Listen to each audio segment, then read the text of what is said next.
How to send Solana from Bitget to Phantom Wallet. Hello guys, this is Atticus and welcome back to another tutorial video.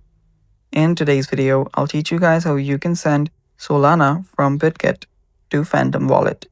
So before we begin, if you're new to our channel, head down below and hit the subscribe button so you don't miss out on our future videos. Now let's begin.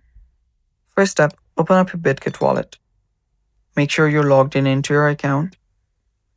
After you've done that, you can then head over to the assets section on the bottom right. Then go to the spot section from here. And from here, what you'll need to do is tap on withdraw. After you tap on withdraw, you can then search for Solana here under the crypto section. So let's tap this one. And now you'll need to select on-chain withdrawal. And after you select that, you can now paste the address of your Phantom wallet here. That is the receiving end.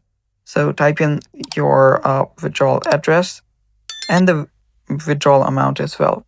So let's say 500. And if you tap on withdraw now, it will just transfer the amount.